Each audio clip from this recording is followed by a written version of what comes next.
நாமத்தினாலே உம்முடைய சமூகத்திலே இந்த வேளையிலே இந்த காலை ஆராதனை உம்முடைய கருத்திலே ஒப்பு கொடுத்து ஜெபிக்கிறோம். பலத்தினாலும் அல்ல, பராக்கிரமத்தினாலும் அல்ல, என்னுடைய ஆவியினாலே ஆகும் என்று சொன்ன கர்த்தாவே, உம்முடைய ஆவியினாலே இந்த நாளிலே எங்களை நிரப்பி, உம்முடைய ஆவியானவர் எங்கள் மத்தியிலே பலமாய் அசைவாடி எங்கள் ஒவ்வொருவருக்குள்ளேயும் கிரிய செய்யும்படியாய் ஜெபிக்கிறேன். உம்முடைய ஆலயத்திலே வாசமாய் இருப்பது எவ்வளவு இன்பம் கர்த்தாவே, உம்மை துதிப்பது எவ்வளவு இன்பம். இந்த காலை வேளையிலே ஆவியோடும் உண்மையோடும் கர்த்தாவே நாங்கள் உம்மை உயர்த்தத்தக்கதாக, பாடத்தக்கதாக எங்கள் உள்ளங்களை இந்த காலை வேளையிலே விடுவிக்கும்படி ஜெபிக்கிறேன். தேவனே, உம்மை நன்றி நிறைவோடு உள்ளத்தின் ஆழத்திலிருந்து பாடி உம்முடைய நாமத்தை உயர்த்தும் போது உம்முடைய பிரசன்னம் எங்களுக்குள்ளே இருந்து வல்லமையான காரியங்களை செய்யும்படியாய் ஜெபிக்கிறேன். இந்த ஆராதனையிலே முழுவதுமாய் நீர் பொறுப்படுத்தி நடத்தும் பாடல்கள் கர்த்தாவே, ஜெபங்கள், ஸ்தோத்திரங்கள் எல்லாவற்றிலும் உம்முடைய நாம மாத்திரம் மகிமைப்படட்டும் கர்த்தாவே. இசை கருவிகளை வாசிக்கிறவர்களை உம்முடைய கருத்திலே ஒப்புக் கொடுக்கிறேன். எல்லாவற்றுக்கும் மேலாக கர்த்தாவே, இந்த நாளிலே வார்த்தை உம்முடைய கருத்திலே ஒப்புக் கொடுக்கிறேன். உம்முடைய வார்த்தையின் வல்லமை எங்களை பலப்படுத்தட்டும். உம்முடைய வார்த்தையின் வல்லமை எங்களை விடுவிக்கட்டும். உம்முடைய வார்த்தையின் வல்லமை எங்களை உயிர்ப்பிக்கட்டும். இந்த நாளிலே கர்த்தாவே, எங்கள் மத்தியிலே பலமாய் அசைவாடி நீர் எங்களுக்குள்ளே கிரியை செய்து மகிமைப்படும்படியாய் இயேசு கிறிஸ்துவின் நாமத்தினாலே இந்த ஆராதனை ஒப்பு கொடுத்து ஜெபிக்கிறேன் நல்ல பிதாவே, ஆமென். நாங்கள் கண்களை மூடி அப்படியே தேவனை ஆராதிக்க போகிறோம். இன்றைய நாள் பரிசுத்த நாளாக இருக்கிறது. நாங்கள் அப்படியே உங்களுடைய இருதயங்களை ஒருமுறைப்படுத்தி கொண்டு நாங்கள் அப்படியே தேவனுக்கு நமஸ்காரங்களை செலுத்த போகிறோம், துதிகளை செலுத்த போகிறோம். எங்களுடைய சிந்தனைகளை ஒருபுறமாக வைத்துவிட்டு இந்த கால வழியிலே தேவனை ஆராதிக்கிற இடத்துக்கு வந்திருக்கிறோம். எங்களுடைய இருதயங்களை ஒருமனப்படுத்திக் கொள்வோம், எங்களுடைய இருதயங்களை ஆயத்தப்படுத்திக் கொள்வோம். தேவனுக்கு முன்பதாக ஆண்டவரே, இந்த கால வழியிலே ஆண்டவரே 6 நாளும் கர்த்தாவே எனக்காக செலவழித்து ஆண்டவரே இதோ உம்முடைய சமூகத்துக்கு முன்பதாக வந்திருக்கிறேன் ஆண்டவரே. நாள் முழுவதும் உம்மை ஆராதிக்க போகிறேன் ஆண்டவரே. ஆண்டவரே, உம்மை ஆராதிக்க முடியாத படிக்கு என்னுடைய இருதயத்தில் இருக்கிறதான தடங்களை எடுத்து போடுங்க ஆண்டவரே. சோர்வின் ஆவிகளை எடுத்து போடுங்க ஆண்டவரே. ஆண்டவரே, நான் முழுமையாக உங்கள் இடத்திலே வந்திருக்கிறேன் ஆண்டவரே. ஆண்டவரே, என்னுடைய முழு இருதயத்தோடு உம்மை ஆராதிக்க வந்திருக்கிறேன் ஆண்டவரே. ஆண்டவரே, என்னுடைய ஆராதனை தகன பலியாக ஏற்றுக்கொள்ளுங்க என்று சொல்லுவோமா? கண்களை மூடி அப்படியே தேவனை ஆராதிப்போம், அவரை தொழுது கொள்வோம். அவர் மாத்திரமே வல்லமை உள்ள தேவனாக இருக்கிறார். ஓ உமக்கு நன்றி சுவாமி. ஓ இதயத்தோடு உம்மை துதிப்பேன், உன்னதமானவரே.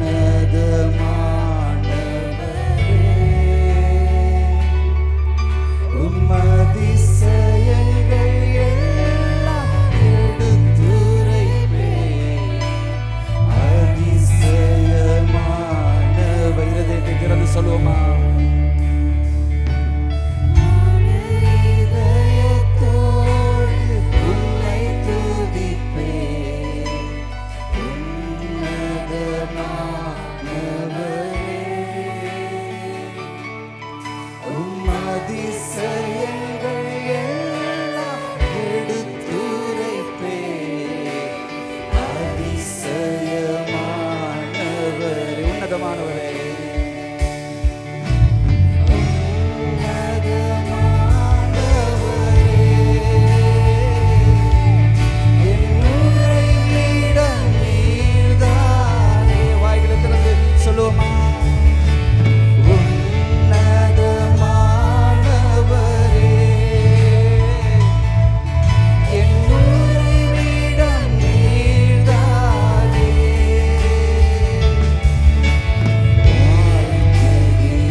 எங்களுக்கு கொடுத்தது ஆண்டவரே.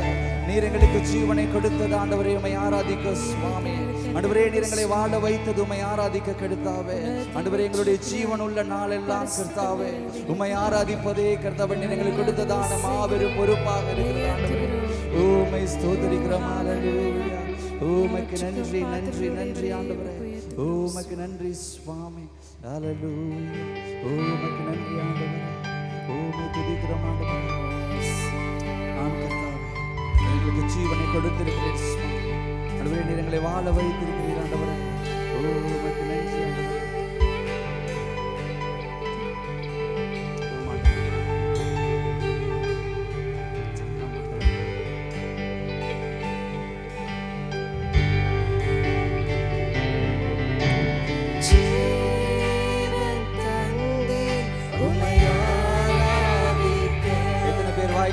சொல்லுங்க.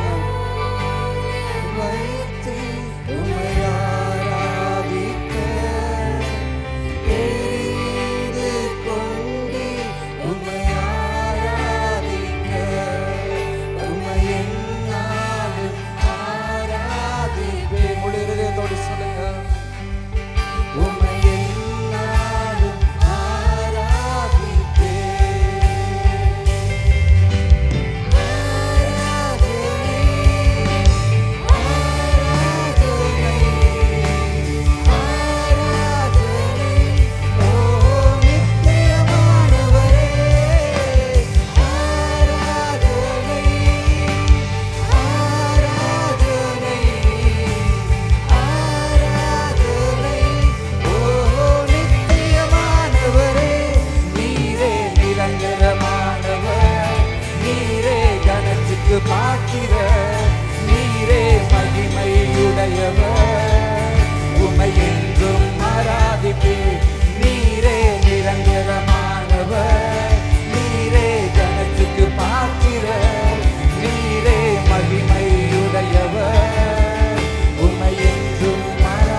உயர்ந்தவர், நீரே கனத்துக்கு பாத்திரர், நீரே மகிமையுடையவர், உமை என்றும் ஆராதிப்போம்.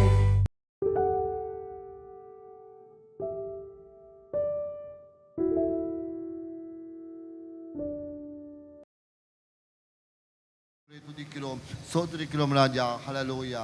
நான் ஆண்டவருக்கு முன்பதாக, அவருடைய சன்னிதானத்துக்கு முன்பதாக ஒரு வசனத்தை வாசிக்க விரும்புகிறேன். பரிசுத்த பவுல் எங்களுக்கு சொல்லுகிறதான ஒரு வார்த்தை, நான் உங்களுக்கு ஒப்புவித்ததை கர்த்தரிடத்தில் பெற்றுக்கொண்டேன். என்னவெனில், கர்த்தராகிய இயேசு தாம் காட்டி கொடுக்கப்பட்ட அன்று ராத்திரியிலே அப்பத்தை எடுத்து ஸ்தோத்திரம் பண்ணி, இதை பிட்டு நீங்கள் வாங்கி புசியுங்கள், இது உங்களுக்காக பிக்கப்படுகிற என்னுடைய சரீரமாய் இருக்கிறது, என்னை நினைவு கூறும்படி இதை செய்யுங்கள் என்றார். போஜனம் பண்ண பின்பு அவர் அந்தபடியே பாத்திரத்தையும் எடுத்து, இந்த பாத்திரம் என் இரத்தத்தினால் ஆகிய புதிய உடன்படிக்கையாய் இருக்கிறது, நீங்கள் இதை பானம் பண்ணும் போதெல்லாம் என்னை நினைவு கூறும்படி இதை செய்யுங்கள் என்றார். ஆகையால் நீங்கள் இந்த அப்பத்தை புசித்து இந்த பாத்திரத்தில் பானம் பண்ணும் போதெல்லாம் கர்த்தர் வரும் அளவும் அவருடைய மரணத்தை தெரிவிக்கிறீர்கள். ஹல்லேலூயா. ஆண்டவருக்கு நன்றி செலுத்துவோம். ஆண்டவர் தாமே அவருடைய மரணத்தை அறிவிக்கத்தக்கதாக கர்த்தர் தாமே எங்களுக்காக மறித்ததுக்காக நன்றி செலுத்துவோம். ஹல்லேலூயா. அப்பா சுவாமி, இந்த வேளையில் நீர் எனக்காக மறித்து சுவாமி உம்முடைய மரணம், சுவாமி உம்முடைய மரணத்துக்கு நீங்கள் திரும்பவும் வரப்போகிறதுக்கு ஒரு சாட்சியாக நாங்கள் இந்த வேளையில் சுவாமி உம்முடைய மேய்ச்சையில் நாங்கள் கலந்து கொள்கிறோம். அப்பா நீங்கள் எங்களுக்கு ஆசீர்வதிங்க. இந்த அப்பத்தையும் இந்த பானத்தையும் உம்முடைய அன்பின் கரங்களுக்கு நான் அர்ப்பணிக்கிறேன். இதோ சுவாமி உம்முடைய இரத்தம் எங்களை சுத்திகரித்ததை நாங்கள் நினைவு கூறி அந்த உடன்படிக்கையை நினைத்து உம்முடைய சன்னிதானத்துக்கு நாங்கள் திரும்பவும் சுவாமி நாங்கள் பலனடைய நீர் எங்களுக்கு கொடுத்திருக்கிறதான இந்த மாம்பெரும் பாக்கியத்துக்காக நன்றி செலுத்துகிறோம். அப்பா, இந்த பரிசுத்த வேளையில் சுவாமி ஒவ்வொருத்தரையும் சுவாமி நீர் சுத்திகரித்து உம்முடைய சன்னிதானத்துக்கு கலந்து கொள்ளத்தக்கதான ஆசீர்வாதத்தை நீர் எங்களுக்கு தரும்படியாக ஜெபிக்கிறோம். நன்மையின் கரங்கள் அர்ப்பணிக்கிறோம். இயேசுவின் நாமத்தினால் கேட்கும் நல்ல பிதாவே. ஆமேன், ஆமேன். நன்றி. நாங்கள் ஜெபத்திலே தடுத்திருப்போம்.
தேவனுடைய சமூகத்தை தேடி வந்த தேவ பிள்ளைகள் அனைவருக்கும் இனிய காலை வணக்கத்தோடு உங்கள் அனைவரையும் இந்த இணையதளத்துக்கு அன்போடு கூட வரவேற்கின்றோம். துதிகளின் மத்தியில் வாசம் செய்கிறதான நம் தேவாதி தேவனை நீங்கள் எங்கள் சபையோடு இணைந்து ஆராதித்திருப்பீர்கள் என்று நான் நம்புகிறேன். நாங்கள் எந்த நிலையில், எந்த சூழ்நிலையில், எந்த இடத்துல இருந்தாலும் நாம் அவரை உண்மையோடும் முழு உள்ளத்தோடும் முழு ஆத்மாவோடும் துதிக்கும் நேரத்தில் அவர் எங்களோடு வாசம் செய்வாராக. ஆமேன். முக்கியமான அறிவித்தலுக்காக செவி கொடுப்போம். ஒவ்வொரு ஞாயிற்றுக்கிழமை தோறும் காலை 7 மணிக்கு கிள்ளப்பனையில் இருக்கின்ற எங்கள் கல்வாரி சபையில் காலை 7 மணிக்கு தமிழ் ஆராதனை நடைபெறும். இந்த ஆராதனை வேலைக்கு வந்து உங்களுக்கு கலந்து கொள்ள கடினமாக இருந்தால் உங்களால் யூடியூப் மற்றும் ஃபேஸ்புக் மூலமாக எங்களோடு இணைந்து கொள்ளலாம். உங்களுக்கு ஏலும் உங்களுக்கான ஆராதனை ஒளி அமைப்பு ஆடியோ வாட்ஸ்அப் மூலமாக பெற்றுக்கொள்ளலாம். திரை காண்கின்ற இந்த இலக்கத்தின் ஊடாக தொடர்பு கொண்டு உங்களுக்கான ஆராதனை வாட்ஸ்அப் ஆடியோ மூலமாக கேட்டு மகிழலாம். பிரியமானவர்களே, அதே போல் உங்களுக்கான முக்கியமான ஜெப தேவைகள் இருந்தால் இந்த வாட்ஸ்அப் நூலாக இணைந்து கொண்டு உங்கள் ஜெப குறிப்புகளை எங்களுக்கு அணுகவும். உங்களுக்காக தேவ பிள்ளைகள் ஜெபத்தின் வழிநடத்தலுக்காக காத்து கொண்டிருக்கிறார்கள். அதே போல் குடும்பமாக இணைந்து ஜெபிக்க, தேவனை ஆராதிக்க, தேவனுடைய வார்த்தைக்கு செவி சாய்க்க ஒவ்வொரு வியாழக்கிழமை மாலை 6:30 மணிக்கு எங்களோடு இணையுங்கள். தேவனை ஆராதிப்பதில் மகத்துவமான காரியங்களை கற்றுக் கொடுத்தது தாவீது. எனவே தாவீது நானும் என்ற தாவீதின் ஆராதனை நேரத்துக்கு உங்களை மிகவும் அன்போடு கூட வரவேற்கின்றோம். ஒவ்வொரு வெள்ளிக்கிழமை தோறும் மாலை 7 மணிக்கு எங்கள் இணையதளத்தில் நடைபெறும். எனவே தேவனை ஆராதிக்க, அவரை தொழுது கொள்ள உங்களை அன்போடு கூட வரவேற்கின்றோம். இப்பொழுது தேவன் உங்களுக்காக வைத்திருக்கிற ஆவிக்குரிய மன்னா, தேவனுடைய செய்திக்காக நாங்கள் அனைவரும் செவிசாய்ப்போம். நன்றி. கர்த்தர் உங்களை ஆசீர்வதிப்பாராக. நன்றி. இந்த காலை வேளையில உங்களுக்கு முன்பதாக நாங்கள் ஒரு வசனத்தை நாங்கள் இன்று தியானத்துக்கு நாங்கள் எடுத்துக்கொள்வோமாக. ஆதியாகமம் புத்தகத்திலே 25ஆம் அதிகாரத்துக்கு நாங்கள் திருப்பி கொண்டால் அங்கே ஒரு சம்பவத்தை குறித்து நாங்கள் பார்க்கிறோம். இன்று நான் உங்கள் மத்தியில ஆதியாகமம் 25ஆம் அதிகாரத்தில் 24ஆம் வசனம் முதல் 34ஆம் வசனம் வரை கவனிப்பை நாங்கள் செலுத்த விரும்புகிறோம். இந்த வசனத்துல நான் இன்று உங்கள் மத்தியில பகிர்ந்து கொள்ள போகிற காரணம் என்னன்னு சொன்னா, தேவனுக்கு முன்பதாக அல்லது ஒரு கிறிஸ்தவனாக நாங்க ஒரு எங்களை அழைத்திருக்கதான அழைப்புக்கு அல்லது எங்களை ஒரு பொறுப்புள்ள ஒரு கிறிஸ்தவனாக நாங்க இருப்பது எப்படி என்கிறதான அந்த தலைப்புல தான் நான் பேச விரும்புகிறேன். கர்த்தருக்குள்ளாக அவருடைய சன்னிதானத்துல நாங்க எந்த இடத்துல அமர்ந்திருந்தாலும் கூட, எந்த இடத்துல நீங்க இப்பொழுது இருந்தாலும், முன்னுக்கு இருந்தாலும் பின்னுக்கு இருந்தாலும், ஒரு ஓரத்துல இருந்தாலும், அவ்வளவு பெருசா யாருக்கும் தெரியாம நான் அமர்ந்திருக்கிறேன், ஆண்டவரை துதித்து கொண்டு நான் போகிறேன் என்று சொல்லி நீங்க நினைச்சு கொண்டு இருந்தாலும் கூட, கர்த்தர் அவருடைய இரக்கமான கண்கள், அதாவது அவருடைய அன்பு ஆனது ஒருபோதும் மாறாது. நாங்க எங்க இருந்தாலும் அவர் எங்களை குறித்து நன்றாக அறிந்தவராக இருக்கிறார். ஹல்லேலூயா. நாங்க எந்த இடத்துல இருந்தாலும், இப்பொழுது நீங்க ஒரு ஓரத்துல இருந்து வாழ்க்கையில சில நேரத்துல ஒரு கவலையோடு, சில நேரத்துல ஒரு கண்ணீரோடும், சில நேரத்துல ஒரு வேதனையோடும், எதிர்பார்ப்புகள் எல்லாம் உடைந்த நிலைமையில நீங்க இருக்கிறதா இருந்தாலும் கூட, கர்த்தர் தாமே அவருடைய இரக்கமான கண்களால் எங்களை நோக்கி பார்த்து கொண்டு இருக்கிறார். ஹல்லேலூயா. நாங்கள் விசுவாசிக்கிறோம். நாங்கள் எந்த இடத்துல இருந்தாலும் கர்த்தர் எங்களுடைய இருதயத்தை அறிந்தவராக எங்கள் இடத்துல பார்த்து கொண்டு இருக்கிறோம். ஆகவே நாங்கள் எந்த இடத்துல இருந்தாலும், எப்படிப்பட்டவனாக இருந்தாலும் கூட, ஆண்டவருக்கு முன்பதாக நாங்கள் அனைவரும் ஒரு பொறுப்புள்ள கிறிஸ்தவனாக இருப்பது ஆண்டவர் விரும்புகிறார். நாங்கள் எங்களுடைய வீட்டில், எங்களுடைய குடும்பத்தில் பின்னணி எந்த பின்னணியில் நாங்கள் வந்தாலும் கூட, என்ன சாதியில் சேர்ந்து நாங்கள் வந்தாலும் கூட, கர்த்தர் எங்களை விரும்பி அரவணைத்து ஆதரித்து எங்களை நேசித்து அவருடைய கரத்தை குடித்து எங்களை தூக்கி சுமந்து கொண்டு அவர் வருகிறவராக இருக்கிறார். இப்பொழுதும் அது மாறாமல் எங்கள் மத்தியில் இருப்பது என்பதை நான் விசுவாசிக்கிறேன். ஹல்லேலூயா. கர்த்தர் எங்களை நேசிக்கிறார். ஆமென். கர்த்தர் எங்களை நேசிக்கிறார். ஆகவே அருகில் இருக்கும் சொல்லுங்க பாப்போம், கர்த்தர் உன்னை நேசிக்கிறார் சொல்லி. ஹல்லேலூயா. யாரும் சில நேரம் எங்களை நேசிக்காம இருக்கலாம், அந்த பாசத்தை எங்களுக்கு கொடுக்காம இருக்கலாம், எங்களை தனிமைப்படுத்தலாம், எங்களை சில நேரத்துல எங்களுக்கு பிரச்சனைப்படுத்தலாம். ஆனா ஆண்டவர் எங்களை பார்த்து கொண்டு இருக்கிறவராக, எங்களை நேசிக்கிறவராக இருக்கிறார். இங்கே நாங்க ஆகவே நாங்க ஆண்டவருக்கு முன்பதாக நாம் அனைவரையும் கர்த்தர் தாமே உலகத்துல சில பொறுப்புகளை கொடுத்து, அதாவது சில தகுதிகளை எங்களுக்கு கொடுத்து, அந்த தகுதிகளுக்கு ஏற்றத்தக்கதாக ஆண்டவருக்கு முன்பதாக நாங்க வாழ்வதை கர்த்தர் எங்களுக்கு எதிர்பார்க்கலாம். சில நேரத்துல சில வரங்கள் ஆண்டவர் எங்களுக்கு கொடுத்திருக்கலாம், சில ஊழியம் ஆற்றல்கள் எங்களுக்கு ஆண்டவர் கொடுத்திருக்கலாம், சில நேரத்தில் ஆண்டவர் எங்களுக்கு பல தாளந்துகள் கொடுத்திருக்கலாம். பலவிதமான ஒவ்வொருத்தருக்கு வித்தியாசமான முறையில் அவருக்கு எப்படிப்பட்ட சித்தமா இருக்கிறதோ அந்த மாதிரி கர்த்தர் தாமே எங்கள் அனைவரையும் எந்த ஒரு பட்சபாதம் இல்லாமல், எந்த ஒரு வயது பேதம் இல்லாமல் கர்த்தர் எங்களை நேசித்து அரவணைத்து ஆதரித்து அவருடைய வரங்களை கொடுத்து எங்களை ஆசீர்வதிக்கிறவராக இருக்கிறார். ஆதியாகமம் 25ஆம் அதிகாரம் நாங்க பார்க்கிறோம். ஈசா யாக்கோபு என்கிறதான அந்த குடும்பத்தால், அதாவது ஈசாக்கு ரெபேக்கா அந்த குடும்பத்திற்கு பிறந்த பிள்ளைகளை குறித்து நாங்க அங்கே வாசிக்கிறோம். அவர்கள் வளர்ந்து அவங்க வந்ததை குறித்து நாங்க பார்க்கிறோம். அங்கே அந்த குடும்பத்தார் அந்த சம்பவத்தை குறித்து நாங்க பார்க்கும் பொழுது ஆண்டவர் மல்கியா புத்தகத்துல நாங்க பார்க்கிறோம் ஒரு வசனத்தை அங்க சொல்லப்பட்டிருக்கிறது. மல்கியா புத்தகத்துல நீங்க வாசிக்கிறதா இருந்தா மல்கியா 1ஆம் அதிகாரத்துல 2ஆம் வசனத்துல, மல்கியா புத்தகத்துல 2ஆம் வசனத்தை நாங்க இப்படி வாசிக்கிறோம். 1ஆம் அதிகாரத்துல 2ஆம் வசனம், நான் உங்களை நேசித்தேன் என்று கர்த்தர் சொல்லுகிறார், அதற்கு நீங்கள் எங்களை எப்படி சிநேகித்தீர் என்கிறீர்கள். கர்த்தர் சொல்லுகிறார், ஏசா யாக்கோப்புக்கு சகோதரனான் அல்லவோ, ஆங்கிலும் யாக்கோபை நான் நேசித்தேன், ஏசாவை நான் வெறுத்தேன் என்று தேவன் சொல்லுகிறார்.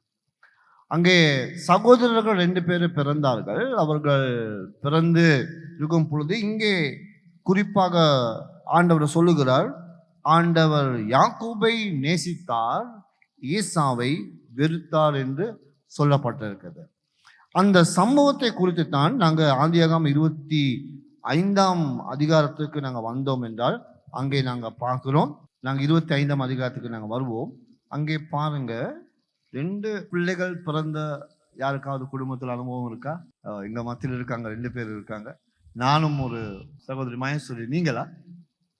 அவங்களோட சகோதரர் எங்களோட, அதாவது நானும் தம்பியும் ரெட்ட பிள்ளைகள் என்று சொல்லும் பொழுது அங்கே ஒரு அதிசயமான ஒரு பிறப்பு இல்லையா?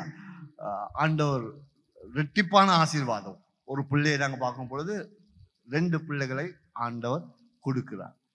அப்படி ஒரு சம்பவம் தான் இங்கே சொல்லப்பட்டிருக்குது. ஆதியாகமம் 25ஆம் அதிகாரத்துல 25ஆம் வசனம் முதல் நாங்கள் வாசித்தால் என்றால் அங்கே அந்த சம்பவத்தை குறித்து சொல்லப்பட்டிருக்குது. மூத்தவன் சிவந்த நிறம் உள்ள, ஆதியாகமம் 25ஆம் அதிகாரத்தில் 25ஆம் வசனம் தொடர்ந்து நான் வாசிக்கிறேன். மூத்தவன் சிவந்த நிறமுள்ளவனாயும் சர்வாங்கமும் ரோம அங்கி போத்தவனாகவும் வெளிப்பட்டான். அவனுக்கு ஏசா என்னும் பெயரிட்டார்கள். பின்பு அவன் சகோதரன் தன் கையினாலே ஏசாவின் குதிகாலை பிடித்து கொண்டு வெளிப்பட்டான். அவனுக்கு யாக்கோபு என்று பெயரிட்டார்கள். இவர்களை அவர் பெற்றபோது ஈசாக்கு 60 வயதாக இருந்தது. அங்கே நாங்க பார்க்கிறோம், ஆபிரகாமுடைய மகன் ஈசாக்கு, அவனுக்கு பிள்ளைகள் பிறக்காம இருந்தது கிட்டத்தட்ட ஒரு 20 வருடமாக. அதாவது 40 வயதிலே அவன் திருமணம் முடித்தான். அப்ப 60 வயதுல அவனுக்கு பிள்ளைகள் பெற்றார்கள். அப்படின்னா ஆபிரகாம், இப்பொழுது ஆபிரகாமுக்கு வயசு என்ன? இவனுக்கு 60 வயது என்றால் ஆபிரகாமுக்கு 160 வயதா இருக்கிறது. ஆபிரகாம் பாட்டான். இங்கே அவங்களுடைய பிறப்புகளை குறித்து சொல்லப்பட்டிருக்கிறது. ஒருவன் ரோம நிறைந்த அங்கி போத்தவனாக ஈசா இருந்தான். சரியா? 2வதாக யாக்கோபு சொல்லப்படுகிறார். அவன் ஏசாவுடைய குதிக்காலை பிடித்து கொண்டு பிறந்தான் என்று சொல்லப்பட்டிருக்கிறார். ஆகவே அவனுக்கு யாக்கோபு என்னும் அந்த ரோமர் சிவந்த நிறத்திலே ரோம அதாவது சரீரத்தில் அப்படி இருந்த அவனுக்கு ஏசா என்று சொல்லி பெயர் போட்டார்கள், யாக்கோபு என்று சொல்லி பெயர் போட்டார்கள். அப்படின்னா யாக்கோபு அங்கே சாதாரணமாக மூத்தனுடைய குதிக்காலை பிடித்து கொண்டு வந்தான் என்கிறதான அர்த்தத்தோடு யாக்கோபு என்கிறதான அர்த்தம் அவனுக்கு பெயரிட்டார்கள். சரியா? சாதாரணமாக இங்கே யார் மூத்தவன் இங்க சொல்லப்படுறது போல மூத்தவன் யார்? ஈசாவா யாக்கோபா? யார் மூத்தவர்கள்? 2 பிள்ளைகள் பிறந்தவர்கள் குடும்பத்தில் இருந்தா யார் மூத்தவன்? முதலாவது பிறக்கிறவர் மூத்தவன் என்று நாங்கள் சொல்வோம். இங்கே மூத்த மகனுக்கு பெரிய ஒரு ஆசீர்வாதம் இருக்குது. அதாவது இந்த காலகட்டம் முற்பிதாக்களின் காலகட்டம் என்று நாங்கள் சொல்லும் போது ஆதியாகமம் புத்தகம் இங்கே ஆபிரகாம், ஈசாக்கு, யாக்கோபு என்று சொல்றதான முற்பிதாக்களின் காலம் சொன்னா அந்த மூத்த மகனுக்கு கொடுக்க வேண்டிய சுதந்திரம், அவனுக்கு கொடுக்க வேண்டிய ஆசீர்வாதம் அப்படி அந்த வம்ச வரலாறுல வருகிறதான ஒரு சம்பவம். ஆனால் சாதாரணமாக இப்போ மெடிக்கல் சயின்ஸ் அவங்க சாதாரணமாக சொல்ற ஒரு விஷயம்தான், ஆராய்ச்சிகள் சொல்றதான ஒரு விஷயம்தான், ஒரு பெண் ஒரு ஸ்திரீ 2 பிள்ளைகளுக்காக அவர் கற்பத்தளித்தாள் என்றால் சாதாரணமாக அந்த கருவு முதலாவது உண்டாகிறதான கரு, அதாவது முதலாவது உண்டாகிறதான பிள்ளை சாதாரணமாக சொல்வார்கள் ஒரு கருவுல ஒரு கற்பத்துல 2ஆ பிரிக்கப்பட்ட சைலம், அதாவது 2ஆ பிரிக்கப்பட்டது பிரிக்கும் போது முதலாவது உண்டாகிறதான கரு அந்த முதலாவது பிள்ளை என்று சொல்லுவாங்க. முதலாவது உண்டாகிறதான பிள்ளை 2வது முறைத்தான் பிறக்கிறதுன்னு சொல்லப்படுது. சரியா?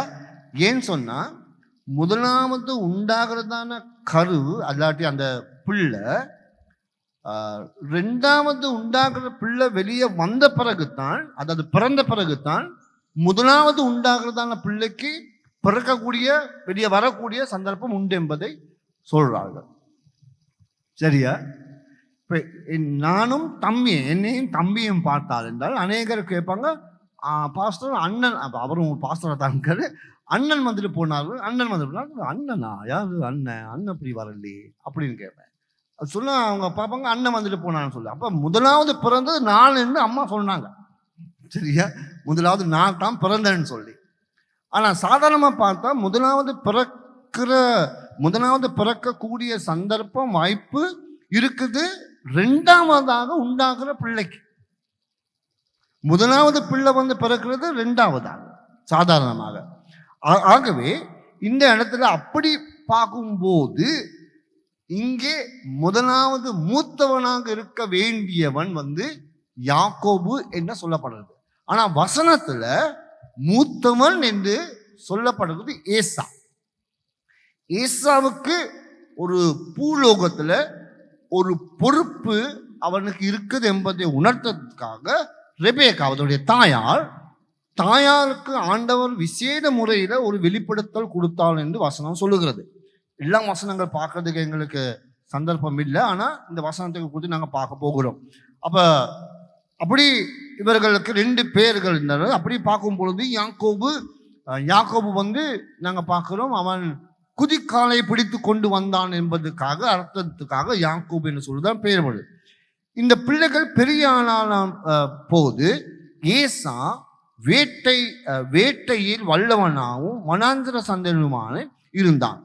யாக்கோபு குணசாலியும் கூடாரவாசியுமாய் இருந்தான். இப்ப இந்த 2 பேருடைய வளர்ந்த பிறகு, அதாவது சாதாரணமாக இந்த வளர்ந்த பிறகு என்று சொல்லப்படுகிறதான இந்த வயசு வந்தால் நாங்க பார்க்கிறோம் அவர்களுக்கு கிட்டத்தட்ட ஒரு 15 வயசு இடையில என்று சொல்ல முடியும். 15 வயசுல, வாலிப வயசுல அவன் வேட்டையாடத்தக்கதாக வேட்டையாடி வனாந்தரத்திலே வசிக்கிறவனாக வாழ்ந்தான் ஈசா.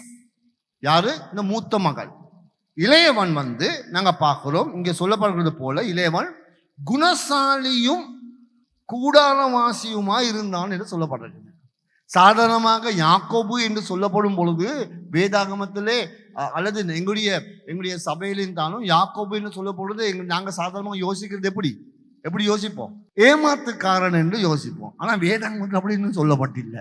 ஏமாத்துக்காரன் சொல்லப்படுது. சாதாரணமாக ஏமாத்துக்காரன் அப்படின்னு. ஆனால் வேதாகமத்தில் எப்படி சொல்லப்பட்டிருக்கு? அவன் குணசாலி உள்ள கூடாரத்தில், அதாவது வீட்டில் இருக்கிற செல்ல பிள்ளை, வீட்டில் இருக்கிறதான பிள்ளை, வீட்டு காரணங்களை விசாரிக்கிறதான பிள்ளையாக இருந்தான். ஈசாவோ அவன் நாங்க பார்க்கிறோம், அவன் எந்த நேரம் ஒரு நாடோடியாக வெளியே போனவனாக காணப்படுகிறான். இங்கே கவனம் நாங்கள் நல்லா செலுத்துவோம், அப்பதான் இதுல இருக்கிறதான அர்த்தம் எங்களுக்கு சரியா புரியும். இவன் ஈசா மூத்த மகனாக இருந்தாலும், அதாவது வீட்டை விசாரிக்க வேண்டியவன் யார் என்று சொல்லி பார்த்தால், உலக பிரகாரமாக வீட்டை விசாரித்து கவனம் செலுத்த வேண்டியவன் யார் என்று சொல்லி பார்த்தா அவன் ஏசாவா இருக்கிறான். இளையவன் இந்த பார்வையில பார்க்கும்போது இளையவன் அவன் வெளியே போறவன், அவன் வீட்டை விசாரிக்கக்கூடிய தன்மை உள்ளவனாக இருக்கக்கூடாது இந்த பார்வையில. ஆனாலும் அங்கே உள்ளான ரீதியான ரகசியத்தை நாங்கள் பார்த்தால் என்றால், மூத்தவன் செய்ய வேண்டிய உரிமையாளராக இருக்க வேண்டியவன் செய்ய வேண்டிய கடமை யாக்கோபு இப்போ வீட்டில் இருந்து செய்து கொண்டு வருகிறான். மூத்தவனாய் பேர் கொண்டவன் வெளியே ஓடி திரிந்து அவன் வனாந்தரத்தில் இருக்கிறவனாக காணப்படுகிறான். ரெண்டு பக்கம் காரணங்கள் மாறி போயிருக்கிறது. அப்புறம் பாருங்க, ஏசா 28ஆம் வசனம், ஏசா வேட்டையாடி கொண்டு வருகிறது ஈசாவுடைய வாய்க்கு ருசிகரமாயிருக்கிறதுனாலே, அதாவது ஏசா வேட்டையாடி கொண்டு வந்தால் அவன் மான் இறைச்சிகளை கொண்டு வருவானா இந்த நேரமும், அதை சாப்பிடுறதுக்காக இவனுடைய வாயில் இருக்கிற நாவுகள் அந்த அளவுக்கு ருசிகரமாக இருந்தது. ஏசா தூரத்திலிருந்து வரும்போதே இவனுடைய நாவுக்கு அந்த ருசிகள் வருது. யாருக்கு? ஈசாக்கு, அப்பாவுக்கு. அப்படி இவன் அந்த மாதிரி ருசிகரமாயிருந்ததினாலே ஏசாவின் மேல் பட்சபாதமாயிருந்தான் என்று சொல்லப்படுகிறது. யார் ஏசாவை ஆதரித்தது, ஏசாவை நேசித்தது யாரு? ஏசாவை அதிகமாக நேசிக்கிறான். ஏன்? அவன் மூத்தவனாக இருக்கிறான், வேட்டையாடி கொண்டு வருகிறான், தனக்கு தேவையான தன்னுடைய வாய்க்கு ஏற்ற தனக்கு ருசியா அவன் காரணங்களை கொடுக்கிறான். ஆகவே அவன் அந்த பக்கம் ஆதரித்து நேசிக்கிறான். ரெபேக்காலோ யாக்கோபின் மேல் பட்சமாய் இருந்தாள் என்று சொல்லப்படுறது. ரெபேக்கால் என்ன சொன்னால், அவள் இந்த ரெண்டு பக்கம் இந்த பிள்ளைகள் ரெண்டு பேரை பிரிச்சு இவங்க ரெண்டு பேரும் நேசித்தார்கள் என்று சொல்லப்பட்டது இல்லை இந்த வசனத்துல.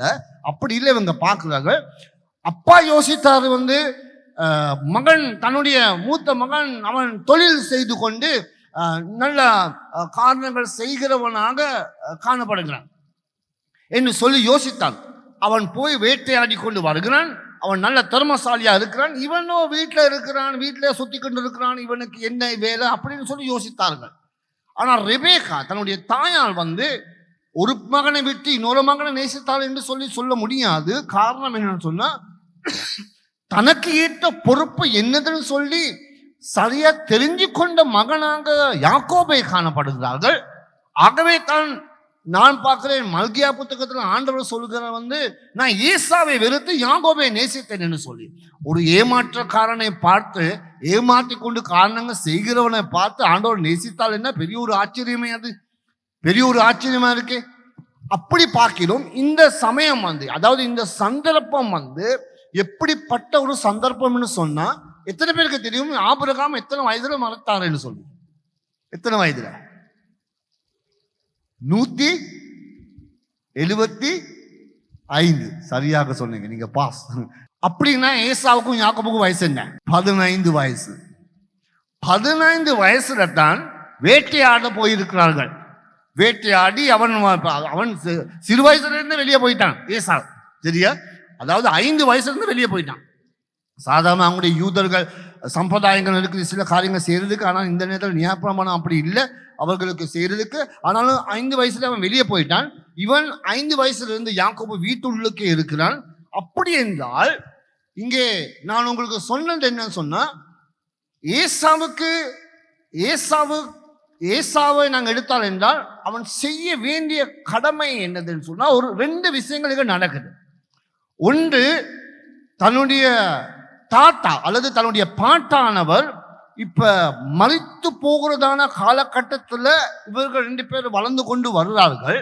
வளர்ந்து கொண்டு வரும் பொழுது ஆபிரகாமுடைய மூத்த மகனாக இருக்கிற, அதாவது ஆசீர்வாதம் கொடுக்க வேண்டிய உரிமையாளராக இருக்கிற ஈசாவும் மேல் அவர் எப்படி பாசமா இருந்து ஆண்டவருடைய சத்தியங்கள், ஆண்டவருடைய சித்தத்தை, அவருடைய நியமங்களை, அவருடைய வழிநடத்தலை, யெகோவா தேவனை எப்படி தான் தெரிந்து கொண்டு அழைக்கப்பட்டு அந்த நம்பிக்கையோடு வந்தானோ அந்த ஆசீர்வாதமான வழியில கடந்து போகத்தக்கதாக, தனக்கும் தன்னுடைய பிள்ளைகளை வழிநடத்தத்தக்கதாக ஆபிரகாம் ஈசாவுக்கு எப்படி கற்றுக் கொடுத்தானோ அந்த கற்றுதலை இவன் மூத்த மகனா இருக்க வேண்டிய ஏசா தன்னுடைய தாத்தா அல்லது தன்னுடைய ஆபிரகாம் இடையில போய் அவருடைய மடியில இருந்து காரணங்கள் பெற்றுக்கொள்றதுக்கும், தன்னுடைய தகப்பனிடத்துல போய் அந்த ஆசீர்வாதமான காரியங்கள், ஆசீர்வாதமான செய்திகள், தேவனுடைய ரகசியமான காரியங்கள்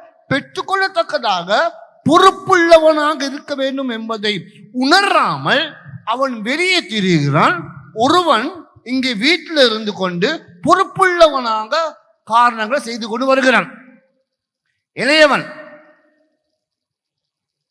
எங்களுடைய பார்வையில், ஆனா உண்மையிலே பார்த்தால் என்றால் அவன் தான் மூத்தவனாக இருக்கிறான். இங்கே அப்படி பார்வையில் ஒருவன் வெளியே போறான். அப்படி இங்கே அடுத்தது நாங்க பார்க்கிறோம் 5ஆம் அதிகாரத்துல நாங்க பார்க்கிறோம், அங்கே ஆபிரகாம் மரிக்கிறார். 25ஆம் அதிகாரத்தில் ஆபிரகாம் அவருடைய மரணத்தை நாங்க அங்க பார்க்கிறோம். அவர் மரித்து போன காலகட்டம் சாதாரணமாக அவர்கள் சில நேரம் ஒரு 3 மாசமாக அல்லது ஒரு 7 நாளாக அவர்கள் என்ன செய்வார்கள் சொன்னா, கடுமையான கனமுள்ள உணவுகளை சாப்பிட மாட்டார்கள், உணவு அறிந்த மாட்டார்கள். சாதாரணமாக நாங்கள் பார்க்குறோம், ஒருவர் மரணம் அடைந்தால் நாங்கள் வீட்டில் சமைக்க மாட்டோம் இல்லையா? சமைச்சாலும் மாம்சம் போன்ற காரியங்களை சமைச்சு நாங்கள் சாப்பிட்றது அவ்வளோ கிடையாது. ஆகவே இந்த காலகட்டம் ஆபிரகாம் தாத்தா அல்லது பாட்டா மரித்திருக்கிறாரு. ஒரு துக்ககரமான காலகட்டத்தில் சாதாரணமாக ஒரு மரணம் நடந்த பிறகு என்ன சமைப்பீங்க? பூசணிக்காய் கருவாடு, அதுதானே பூசணிக்காய் கருவாடு தானே சாப்பிட்றது. அப்போ அதில் போய் எனக்கு இறைச்சி மாம்சமான காரியங்கள் இருக்குதா, ரோஸ்ட் சிக்கன் அந்த இருக்குதா அப்படின்னு நாங்கள் ஒன்றும் கேட்க மாட்டோம். தந்தூரி சிக்கன், அந்த சிக்கன், இந்த சிக்கன் நாங்கள் ஒன்றும் கேட்க மாட்டோம் இல்லையா? சாதாரணமாக என்ன துக்கத்தில் நாங்கள் என்ன, இவங்க துக்கத்தில் என்ன செய்வாங்க? இவங்க துக்கத்தில் என்ன சாப்பிடுறது? துக்ககரமான காரியத்தை என்ன சாப்பிடுறது? கூழ், சூப். அதுதான் செய்கிறாரு யாரு? யாக்கோபு. இங்க வாங்க, இப்ப வாங்க. அப்ப அதுக்கு பிறகு நாங்க பார்க்கிறோம் 29ஆம் வசனத்துல பாருங்க, ஒரு நாள் ஏசா வெளியில் திரிந்து களைத்து வந்த போது யாக்கோபு கூழ் சமைத்து கொண்டிருந்தான். என்னத்தை சமைக்கிறான்? கூழ். கூழ் என்றால் ஒரு சூப்பா இருக்கலாம், சில நேரம் கனமான சாப்பாடு இல்லை, சாதாரணமான ஒரு சாப்பாடு சமைச்சு கொண்டிருக்கலாம். யாரு? யாக்கோபு. அண்ணா எங்க போயிட்டு வந்துருக்காரு? ஏசா எங்க போறாரு?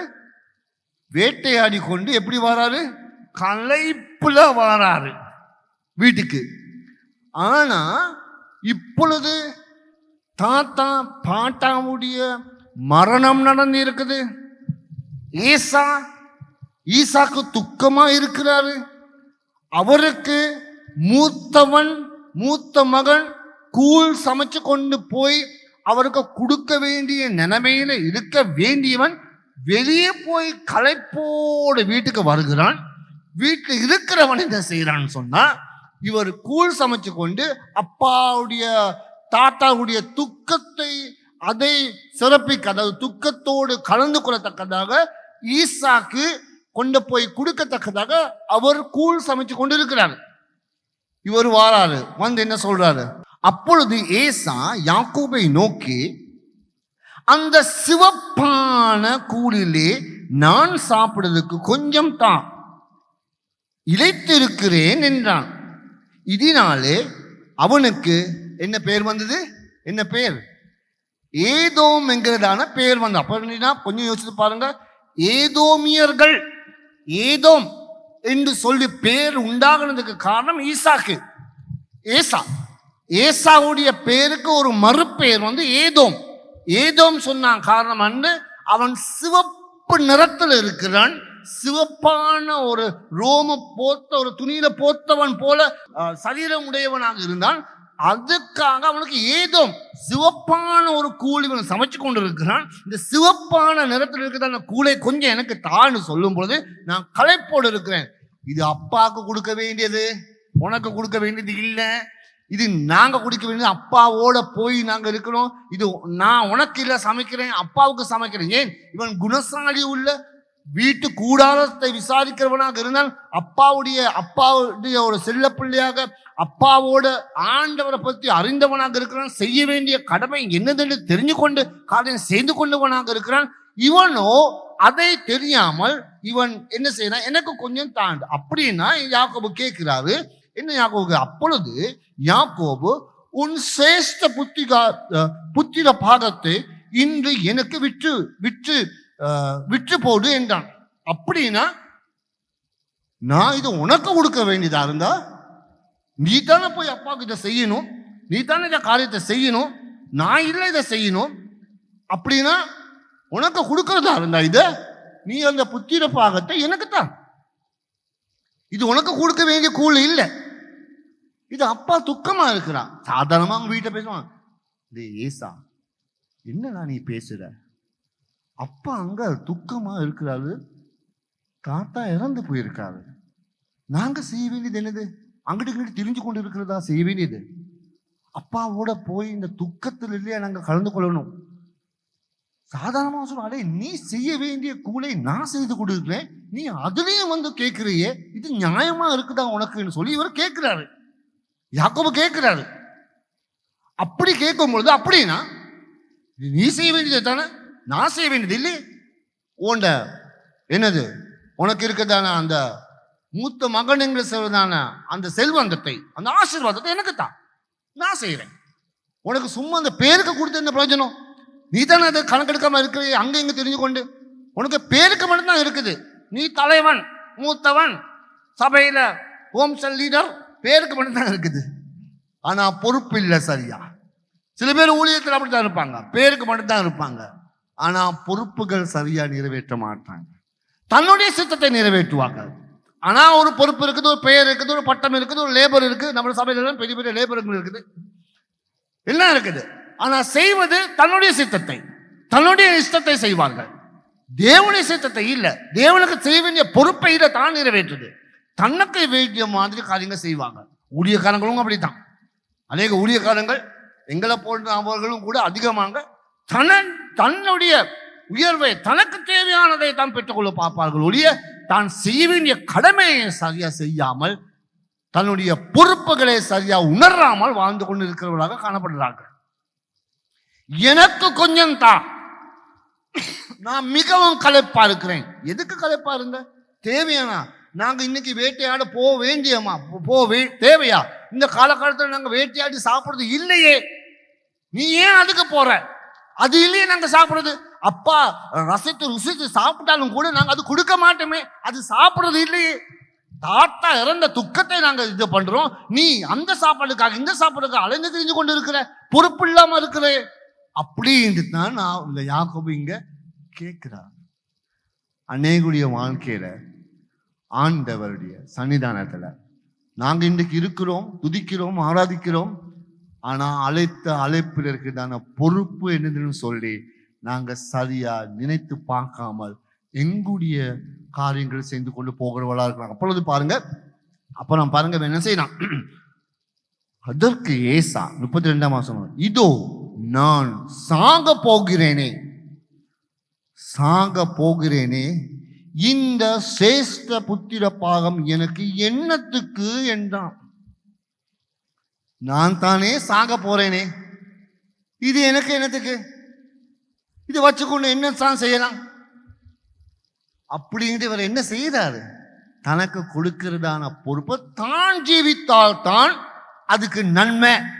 தான் நல்லா இருந்தால் தான் எனக்கு ஆண்டவர் கொடுத்துக்கிறாங்க பொறுப்புல நன்மை இருக்குது என்று சொல்லி எனக்கு சொல்லலாமே.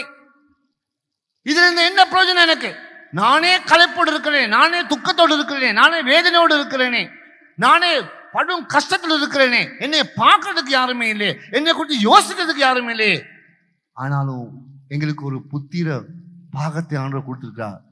என் மகனே, என் மகளே, நான் உன்னோடு இருப்பேன் என்று சொல்லி எத்தனை பேருக்கு அது ஜீவன் எங்களுடைய வாழ்க்கையில் கிடைக்குது? எத்தனை பேருக்கு? ஆமென். சில நேரம் நாங்கள் களைப்பா இருக்கிறோம், வேதனையில் இருக்கிறோம், துன்பத்தில் இருக்கிறோம், கஷ்டத்தில் இருக்கிறோம். இந்த ஆண்டவருக்கு பிள்ளையா இருந்து என்ன பிரயோஜனம் அப்படின்னு கேட்க மாட்டோமா? கேட்க மாட்டோமா? இந்த ஆண்டவருக்கு ஊழியம் செஞ்ச என்ன பிரயோஜனம்? எனத்துக்கு நானே சாக போறேனே, வாழ்க்கையில நிம்மதியா எனக்கு கஷ்டத்தை அனுபவிக்கிறேனே. இன்னைக்கு எத்தனை பேர் கண்ணீரோடு அப்படி இருக்கிறீங்க? நீங்க வேதனையில வாழ்க்கையில இன்னைக்கு தாங்க முடியாத நிலைமை நீங்க இருக்கீங்களா? விசுவாசிக்கிறீங்களா? உங்கள் அருகில உங்களோடு சர்வ வல்லவருள்ள தேவன் அமர்ந்திருக்கிறார் என்பதை யாக்கோபு உணர்கிறார். யாக்கோபு உணர்கிறார். இவர் சொல்றது எனக்கு என்னத்துக்கு? ஆண்டவருடைய அந்த புத்திர பிராகமோ, ஆண்டவருடைய நன்மையோ, ஆண்டவர் அழைத்ததோ, ஆண்டவர் எனக்கு கொடுத்த அழைப்போ, ஆண்டவர் சண்டதோடு பிள்ளையா ஏற்றுக்கொண்டதோ, நாட்டம் அடைந்து இருந்து பாவத்தில் நரகத்தில் இருந்து பாவத்தில் வாழ்ந்திருந்த என்ன ஆண்டவர் கழுவி சுத்திகரித்து என் மகனே என்று அரவணைத்ததுக்கு எனக்கு என்னத்துக்கு? அதுதான் இவர் கேட்கிறார். அதுல என்ன பிரயோஜனம்? இப்ப எனக்கு இப்ப இந்த கூலத்தா நான் சாக போறேன். என்னுடைய வாய்க்கு என்னுடைய என்னுடைய எனக்கு இருக்க இந்த அந்தஸ்தோ, எனக்கு இருக்க புகழோ பேரோ எதுக்கு? ஆண்டவருடைய நாமத்தை தடுத்து இருக்கிற பிள்ளைங்க இருந்து எதுக்கு எனக்கு? பொறுப்புள்ள கிறிஸ்தவர்கள் ஆண்டவருடைய சன்னிதானத்துல சொல்ல வேண்டிய காரியம் இல்லை. இன்னைக்கு அநேகர் தேவன் அழைத்திருந்தாலும் கூட இவன் ஏசாவை போல நாங்க சில நேரம். அப்பொழுது யாக்கோபு என்ன செய்தாங்க? இப்ப இது கேட்கிறாரு, இது என்னத்துக்கு எனக்கு? அப்பொழுது யாக்கோபு இன்று எனக்கு ஆணையிட்டு கொடு என்றால் அவன் யாக்கோபுக்கு ஆணையிட்டு கொடு, ஆணையிட்டு தன் சிரேஷ்ட புத்திர பாகத்தை அவனுக்கு விற்று போட்டான். எதுக்காக விட்டான்? ஒரு கூழுக்காக, தன்னுடைய வாய்க்கு ருசியான காரியத்துக்காக விற்று போட்டான். தன்னுடைய தேவைக்காக ஆண்டுடைய அழைப்பை இன்னைக்கு அநேகர் விற்று போடுவார்கள். தன்னுடைய ஆசையை நிறைவேற்றத்தக்கதாக தேவனுடைய அழைப்பை மறுதளிப்பார்கள். தன்னுடைய சொந்த ஆசைகள், சொந்த பாசத்தை நிறைவேற்றத்தக்கதாக சொந்த காரியத்தை, தன்னுடைய ஆசைகள் நிறைவேற்ற தேவனுடைய அழைப்பை, தேவன் அழைத்திருக்கிறதான அழைப்பு, தேவன் கொடுத்திருக்கிறதான பொறுப்பை மறுதளிப்பார்கள். எனக்கு தாங்க முடியாது, இதை செய்யலாது, எனக்கு நான் இஷ்டப்படித்தான் நான் வாழ்வேன்னு சொல்லி இன்னைக்கு அநேக அப்படி ஆண்டவருக்கு பிடிவாதமா இருக்கிறார்கள். ஆண்டவருடைய அழைத்த அழைப்பு எங்களுக்கு இந்த உலக பிரகாரமாக இவன் சாதாரணமாக உண்மையான ரகசியமாக ஆழமாக பார்த்தாலும் அங்கே யாக்கோபு தான் இருக்க வேண்டியவனாக இருந்தாலும் கூட, ஆனா ஒரு சந்தர்ப்பம் எனக்கு கிடைச்சிருக்குதே. ஒரு மகனாக, மூத்தவனாக அந்த புத்திர பாகத்தை பயன்படுத்துறதுக்கு, அந்த ஆசீர்வாதத்தை பெற்றுறதுக்கு, தாத்தாவுடைய மடியில் இருந்து காரியங்கள் கற்றுக்கொள்வதற்கும் ஒரு சந்தர்ப்பம் கிடைச்சிருந்தாலும் கூட, நாங்க எப்படியுமே ஆண்டவருக்கு முன்பதாக தகுதி அற்றவர்கள், தெரியுமா? நாங்க தகுதி உள்ளவர்கள் அல்ல. அவருடைய புத்திர பாகத்தை பெற்றுக்கொள்வதற்கு, அந்த புத்திர சுகாரத்தை பெற்றுக்கொள்வதற்கு நாங்க தகுதி அற்றவர்கள். எங்களுக்கு என்ன தகுதி, எங்களுக்கு என்ன பெயர், எங்களுக்கு என்ன இருந்துச்சு? அப்படி ஒன்றுமே இல்லாம இருக்கும் போது கர்த்தர் எங்களை அரவணைத்து நேசிக்கிறார்கள். ஆமென். எங்களை நேசிக்கிறார்கள். அப்படி வந்த பிறகு, அவர் நேசித்து அவருடைய அழைப்புல வளர்ந்த பிறகு, நேற்று முந்தானத்து நான் ஒரு லீடர்ஸ் மீட்டிங் வைத்திருந்த ஒரு சபையில அங்க ஒருவர் சாட்சி பகிர்ந்து கொண்டார். பாஸ்டர், நான் நன்றி செலுத்த விரும்புகிறேன். நான் ஆண்டவருக்கு முன்பதாக, இப்போ ஒரு ஊழியக்காரனாக இருக்கிறாரு, ஆண்டவருக்கு முன்பதாக நான் நன்றி செலுத்த, நான் ஒன்றுமே தெரியாம நான் சபைக்கு வந்தேன். இப்போ சபையில அநேக காரியங்கள் நான் செய்கிறேன், அநேக காரியங்கள் ஆண்டவர் என்னை உயர்த்தி இருக்கிறாரு. ஒன்றுமே தெரியாது. அவர் இன்ஸ்ட்ருமெண்ட்ஸ் ப்ளே பண்றாரு. அவர் சொல்ற, நான் இன்ஸ்ட்ருமெண்ட் கொடுத்து எதுவுமே எனக்கு தெரியாது. என்னுடைய அப்பாவோ என்னுடைய அம்மாவோ பிறப்பில் இருந்தே இந்த தாளந்து எனக்கு இருக்குதோ எனக்கு தெரியாது. அப்படி தாளம் உண்டு, அப்படி ஒரு தாளந்து, அப்படி ஒரு ஆற்றல் எனக்கு இருந்ததுன்னு சொல்லி எனக்கு நம்பிக்கை இல்லை. அப்படி இல்லை. ஆனாலும் கர்த்தர் எனக்கு கொடுத்தாரு உலகத்துல. இது ஆண்டவருக்கு பெரிய ஒரு கிருபை. ஹல்லேலூயா. ஆண்டவர் நீ மகிமையா பார்க்கிறார். நாங்க வளர்ந்து வந்த பிறகு இது எனக்கு என்னத்துக்கு, சாப்பிட்றதுக்கு என்று கொண்டு இல்லாம, கையில பணம் இல்லாம, வாழ்றதுக்கு எனக்கு ஒரு சுகம் இல்லாம, எனக்கு மூச்சு எடுத்து இருக்கிறதுக்கு நான் மரணத்துல போறேன், அந்த மரணம் பள்ளத்தாக்குல போறேன், என்ன சாகுற. இவர் எந்த நாளும் போயிட்டு வேட்டையாடி கொண்டு வந்து, அப்படி களைப்புல போயிட்டு வேட்டையாடி கொண்டு மரணம் தருவானதுக்கு வர அளவுக்கு வேட்டையாடி கொண்டு வந்திருந்தா எப்படி இருக்கும் கொஞ்சம் யோசிச்சு பாருங்க. நான் சாக போறேன். எதுக்கு நீ சாக போற? எதுக்கு நீ உன் வாழ்க்கையில சாக போற? எதுக்கு? கர்த்தருடைய சித்தத்தை செய்து சாக போறியா? நாங்க எல்லாம் அழைக்கப்பட்டிருக்கோம் அவனுடைய சித்தத்தை செய்து சாகுறதுக்காக. இவன் எதுக்கு சாக போறான்? ஒரு கூழு வாய்க்கு இல்லாம, பணம், உலக மேன்மை, உலக ஆசைகள், உலக இன்பங்கள், உலக தனது உயர்வு, அது இல்லாம சாக போறானாம். எனக்கு இது இல்லாம, எனக்கு இது என்ன அப்படி என்ன செஞ்சாரு இவர், அதை இதா கொடு, நீ போய் கொடு அப்பாக்கு, இது எனக்கு வேணாம், நீ எடுத்துக்கோ. ஒரு சுப்புக்கு இவர் என்ன செய்தாரு, விற்று போட்டாரு. 34ஆம் வசனம். அப்பொழுது யாக்கோபு ஏசாவுக்கு அப்பத்தையும் பயமற்ற கூழையும் கொடுத்தான். அவன் புசித்து குடித்து எழுந்து திரிந்து போய்விட்டான். இப்படி ஏசா தன், எல்லாரும் சேர்ந்து வாசிங்க, இப்படி ஏசா தன் சேஷ்ட புத்திர பாகத்தை என்ன செய்தார்? அலட்சியம் பண்ணினார். அலட்சியம் பண்ணினார். இதுக்கு பிறகு அலட்சியம் பண்ணினார். ஆண்டவர் கொடுத்திருக்கிற பொறுப்பை அலட்சியம் பண்ணினார். அதை அசட்டை பண்ணினார். அதை கணக்கெடுக்கல. அதை தன்னுடைய இஷ்டத்தை செய்யத்தக்கதாக தனக்கு ஒரு சுயநலவாதியாக வாழ்ந்தான். ஒரு சுயநலமற்றவனாக ஆண்டவர் அழைக்கிறார் எங்களை. சுயநலமற்றவனாக வாழ. ஆனால் சுயநலவாதியாக வாழ்ந்தான்.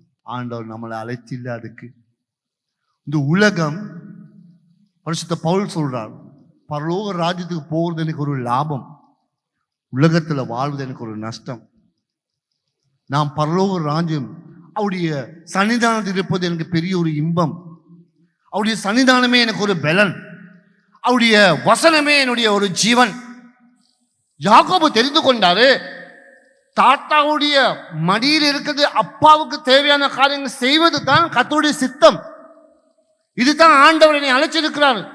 வீட்டு காரணங்களை விசாரிக்கிற மூத்தவனாக இருந்தால் வீட்டு காரணங்களை விசாரிக்கணும், என்னென்ன ஆசீர்வாதம் இருக்குது கணக்கு பண்ணணும், அது எப்படி பயன்படுத்தணும் என்று சொல்லி அவன் யோசிக்கணும், சிந்திக்கணும். இந்த வயசுல செய்ய வேண்டியது அது. ஆனா அவன் செய்தது அது இல்லை. அவன் செய்தது அது இல்லை. தனக்கு ஆசைப்படி எந்தோ அந்தபடி அவன் வாழ்ந்து கொண்டு இருந்தான். பிரியமானவர்களே, நீங்க எந்த இடத்துல இந்த இடத்துல அமர்ந்திருந்தாலும் கர்த்தர் ஒரு பொறுப்புள்ள கிறிஸ்தவனாக எங்களை அழைக்கிறார். ஹல்லேலூயா. பொறுப்புள்ள கிறிஸ்தவனாக அழைக்கிறார். அந்த பொறுப்புக்கு நாங்க ஆண்டவருக்கு முன்பதாக அலட்சியம் பண்ணாமல், தன்னுடைய சுய ஆசைகளை நிறைவேற்றாமல், உலகமே ஒரு நஷ்டம் என்று சொல்லி உலகத்தை மிதித்து கொண்டு, உலக ஆசை இன்பங்களை மிதித்து கொண்டு தேவனுடைய ராஜ்யத்துக்காக நிமிர்ந்து நிற்கிறவர்களாக கர்த்தர் எங்களை அழைக்கிறார். ஹல்லேலூயா. இப்பொழுதும் ஆண்டவர் உங்களை அழைக்கிறார். பிரியமானவர்களே, எந்த ஒரு சந்தோஷமும் கிடையாது எங்களுடைய வாழ்க்கையில. ஆண்டோடைய அழைப்பை நாங்கள் மறுதளித்து ஆண்டவர் கொடுத்ததான பொறுப்பு, ஒரு சிறிய பொறுப்பாக இருந்தாலும் கூட, ஒரு சிறிய ஒரு காரியமாக இருந்தாலும் கூட, அது சிறிதானது பெரிதானது சொல்லி தேவனுடைய ராஜ்யத்தில் எதுவுமே கிடையாது. ஆனா அதை கொடுத்ததை ஆண்டவருக்கு முன்பதாக மரணம் வரை, மரணம் பர்யந்தம் நான் உற்சாகமாக அதில் நிலைத்திருப்பான் என்றால், கர்த்தர் ஏசாவை மறுதளித்து யாக்கோபை நேசித்ததுக்கு காரணம் இதுவாகவே இருக்கிறது. ஆண்டவர் நமக்கு கொடுத்திருக்கிறதான சிறிய ஒரு ஊழியமாவது அலட்சியம் பண்ணினாள் என்றால் கர்த்தருடைய ஆசீர்வாதம் நாங்கள் இழந்து விடுகிறோம். பூமியில, இந்த பூமியில ஆண்டவர் நமக்கு கொடுத்திருக்கிற ஆசீர்வாதத்தை நாம் இழந்து விடுகிறோம்.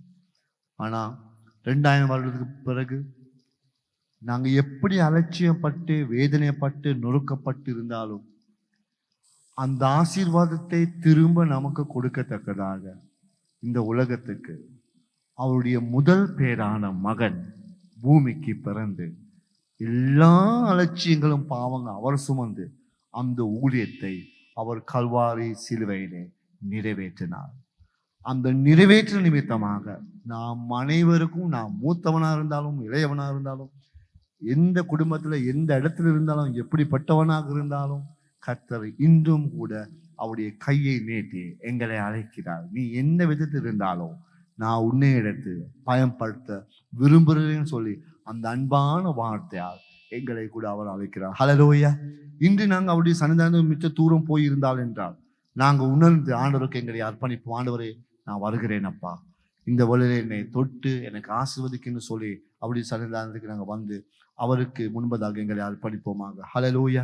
கர்த்தர் உங்களுடைய உள்ளத்தில் பேசுகிறதா இருந்தால் இந்த வேளையில மனம் திறந்து ஆண்டவருக்கு சொல்லுங்க, ஆண்டவரே நான் வருகிறேன் சுவாமி, என்னை நீங்க அழைத்த அழைப்பை நிறைவேற்றத்தக்கதாக உம்மண்டையில் நான் ஓடி வருகிறேன் அப்பா சுவாமி. அந்த பொறுப்பை நிறைவேற்றவனாக நான் சுவாமி உம்மண்டையில் வருகிறேன் என்று சொல்லி எங்களை நாங்கள் அர்ப்பணிப்போமா? நாங்கள் எல்லாரும் அங்கே எளிமை நின்று ஆண்டவருக்கு எங்களை அர்ப்பணிப்போமா?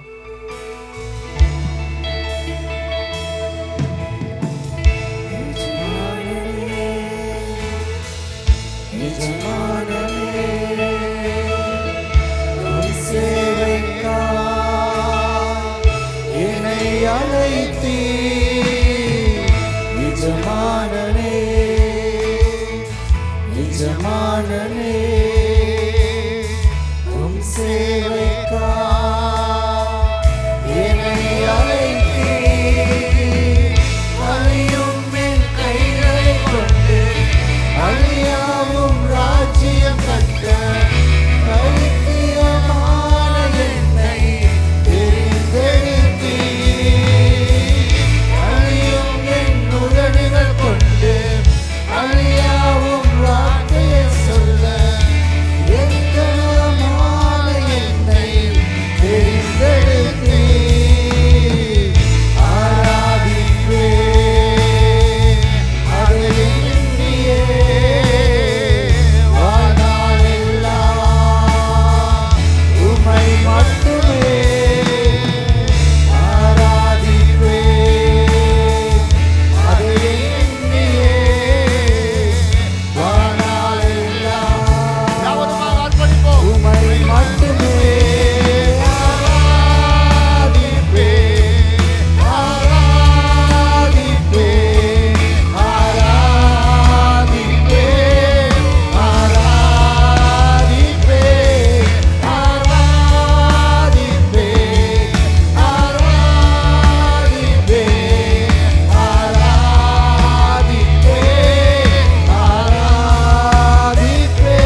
மண்டையில வருகிறோம் ஐயா. உம்முடைய ராஜ்யத்தில் இருக்கிறதான சத்தியங்கள்,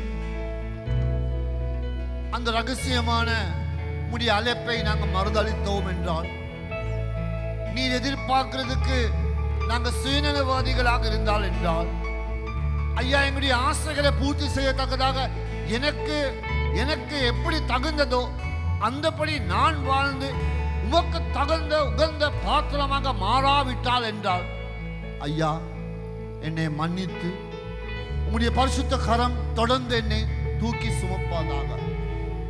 நான் விசுவாசிக்கிறேன், வானத்தையும் பூமியையும் படைத்து சர்வ வல்லமையுள்ள தேவன் எனக்கு முழுவதாக நீங்க ஜீவனோடு இருப்பீர்கள் என்று சொல்லி, ஐயா ஊழிய பாதைகளை நீங்க அழைக்கிறதான அழைப்பை சுவாமி, ஒவ்வொருத்தரும் நாங்க சுவாமி மரண வேதனை விடுகிறோமே, நான் படும் பிரச்சனையில போறேனே, எனக்கு ஏதாவது நன்மை நடக்குமான்னு சொல்லி தேடி அலைந்து திரியவனாக மட்டும் அல்லாமல் உம்முடைய சித்தத்தை நிறைவேற்றவனாக வாழத்தக்கதான, எனக்கு இருக்கிறதை கொடுக்கிறவனாக, எனக்கு இருக்கிறதான நன்மைகளை மற்றவர்களுக்காக கொடுக்கிற சுயநலம் மற்ற ஒரு கிறிஸ்தவனாக வாழவும் பொறுப்புள்ள ஒரு கிறிஸ்தவனாக வாழ சுவாமி நீர் எனக்கு ஆஸ்வதிக்கும்படியாக ஜெபிக்கிறேன். அப்பா இந்த வேளையில யாராக இந்த இடத்துல சுவாமி மனவேதனையோடு எனக்கு யாருமே இல்லையே, என்னை பார்க்கறதுக்கு யாருமே இல்லையே, என்னுடைய துக்கத்தை கேட்கறதுக்கு யாருமே இல்லைன்னு சொல்லி மனக்கவலையோடு இருக்கிறதா இருந்தால், உடைய தொடுதல் அவருக்கு மேலாக நீங்க நீட்டும்படியாக ஜெபிக்கிறேன்.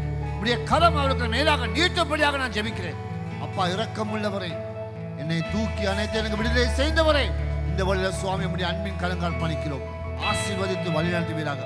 அப்பா நீங்க ஒரு நாளும் எங்களை புறக்கணிக்காமல், எங்களை மறுதளிக்காமல், எங்களை ஏற்றுக்கொண்டு உடைய நாமத்துல ஊழியம் செய்யத்தக்கதாக, உடைய ராஜ்யத்துல பங்காளிகளாக இருக்கத்தக்கதாக நீர் எங்களை அழைத்திருக்கிறதுக்காக நன்றி.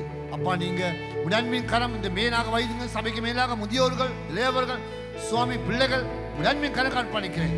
ஆசீர்வதித்து வழிநடத்துவீராக. இயேசுவின் நாமத்தில் இருக்கிற நல்ல பிதாவே, ஆமேன், ஆமேன், ஆமேன்.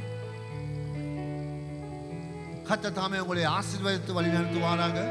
கர்த்தர் தாமே உங்களோடு இருந்து கூட இருந்து வழிநடத்துவாராக. பரிசுத்தமுள்ள தேவனுடைய கரம் உங்களுக்கு மேலாக இருந்து வழிநடத்தும்படியாக நாங்கள் ஜெபிக்கிறோம். நன்றி.